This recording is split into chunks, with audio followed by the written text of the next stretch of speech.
सर्वोच्च न्यायालयाच्या खंडपीठानं ऐतिहासिक निर्णय देत एससी आणि एसटी प्रवर्गात वर्गीकरण करण्यास मान्यता दिलेली आहे। वर्गीकरण म्हणजे नेमकं काय आहे आणि त्याने काय बदल होईल पाहूयात।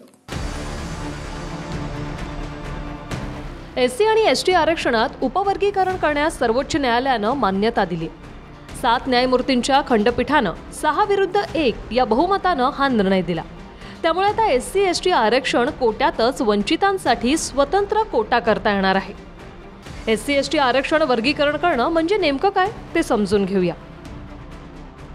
उदाहरण म्हणून समजा की एससी प्रवर्गाला 10% आरक्षण आहे आणि ए, बी, सी आणि डी अशा 4 वेगवेगळ्या जातींना एससी प्रवर्गात ते 10% आरक्षण मिळतं। मात्र यापैकी आरक्षणाचा लाभ ए आणि बी जातीनं सर्वाधिक घेतल्यास तुलनेनं शिक्षणाचं प्रमाण कमी असणारा सी आणि डी वर्ग मागे पडतो। त्यामुळे जे 10% आरक्षण आहे त्याचीच वर्गवारी करून ए आणि बी साठी 5% आरक्षणाचा कोटा करायचा आणि उर्वरित सी आणि डी साठी उरलेल्या 5%चा। यामुळे एससी आरक्षणातच 2 स्वतंत्र कंपार्टमेंट तयार होतील, ज्याला ढोबळमानानं एससी अ आणि एससी ब नाव दिलं जाईल। थोडक्यात एका कोट्यातच अजून नवीन कोटे तयार होतील। याचा परिणाम म्हणजे समजा जर आधी एससी राखीव नोकरीच्या 10 जागा निघत होत्या, त्यात शिक्षणाच्या जोरावर ए, बी, सी, डी या 4 पैकी ए आणि बी समूह वरचढ ठरून निघालेल्या 10 पैकी बहुतांश जागा मिळवण्यात यशस्वी ठरायचा। या निर्णयानंतर एससी राखीव 10 जागांची जाहिरातच एससी अ गटासाठी 5 आणि एससी ब गटासाठी 5 जागा राखीव अशी निघेल, ज्यामुळे ए बी गटातून 5 जण तर सी डी गटातून 5 जणांना मुख्य प्रवाहात येण्यास मदत होईल। आता हे वर्गीकरण कसं करायचं? एससी आणि एसटीत कोणकोणत्या जाती प्रगत आहेत यानुसार कोणते आणि किती गट करायचे, त्या गटाचं आरक्षणाचं प्रमाण कसं ठरवायचं याचा निर्णय प्रत्येक राज्य सरकारनं करायचा आहे। एससी एसटी प्रवर्गातील एकूण उपवर्गीय आरक्षणाच्या संबंधाने राज्य सरकार निर्णय घेऊ शकतं किंवा राज्याला तसे अधिकार असायला हवेत। या संबंधाने सुप्रीम कोर्टाने दिलेला निकाल हा स्वागतार्ह आहे, अभिनंदनीय आहे।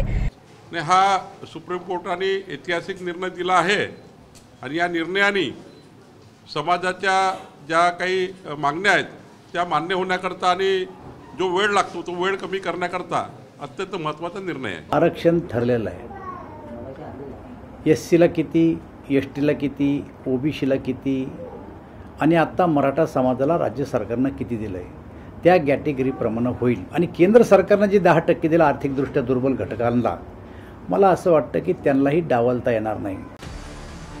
याआधी महाराष्ट्रासह इतर राज्यात ओबीसी आरक्षणाचंही वर्गीकरण करण्यात आलंय। महाराष्ट्रात 32% ओबीसी आरक्षण आहे। या 32%चं वर्गीकरण करून विजय गटाला 3%, एनटीबी गटाला 2.5%, एनटीसी गटाला 3.5%, एनटीडी गटाला 2% आणि एनटीबी गटाला 2.5% आरक्षण आहे। तर इतर मागास प्रवर्गाला 19% आरक्षण मिळतं। केंद्राच्या सूचीनुसार हा संपूर्ण गट ओबीसी आहे, मात्र राज्यांच्या दिलेल्या अधिकारानुसार त्याचं वर्गीकरण केलं गेलंय, कारण इतर मागास प्रवर्गाच्या तुलनेत हे घटक तुलनेनं मागास होते, त्यामुळे त्यांचं स्वतंत्र वर्गीकरण करण्यात आलं। त्याचप्रमाणे आता एससी आणि एसटी आरक्षणाचं वर्गीकरण केलं जाणार आहे। निकाल देणाऱ्या घटनापीठात सरन्यायाधीश डी.वाय. चंद्रचूड, न्यायमूर्ती बी.आर. गवई, विक्रमनाथ, पंकज मिथल, मनोज मिश्रा, सतीश चंद्र शर्मा आणि बेला एम त्रिवेदी या न्यायमूर्तींचा समावेश होता। यापैकी बेला एम त्रिवेदी वगळता इतर 6ही न्यायमूर्तींनी उपवर्गीकरण करण्यास मान्यता दिली। यापैकी बी.आर. गवई यांनी ओबीसी प्रमाणेच एससी एसटी मध्ये क्रिमिलेअर लागू केल्यास एससी एसटीतल्या इतर वंचितांना मुख्य प्रवाहात आणणं सोपं होईल असं म्हटलंय। त्यामुळे एससी आणि एसटीतही क्रिमिलेअरची अट लागू होईल का हे पाहणं महत्त्वाचं असेल। जे अनुसूचित एससी आणि एसटी मधले समाज होते की खऱ्या अर्थानं ज्यांना ज्यांना आरक्षणाचा फायदा होऊन जे समाज पुढारला गेला होता, पण काही समाज त्याच्यामध्ये खरं तर आजही मागासलेला होता।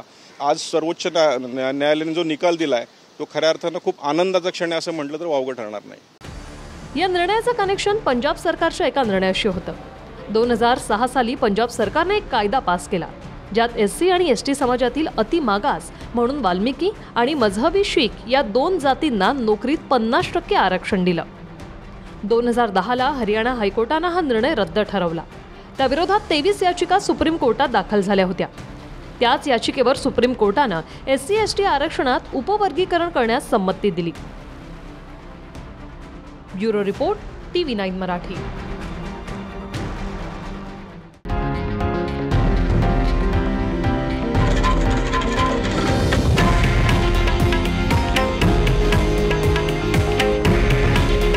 हे आहे देशातील नंबर 1 न्यूज नेटवर्क आणि आपण पाहत आहात TV9 मराठी.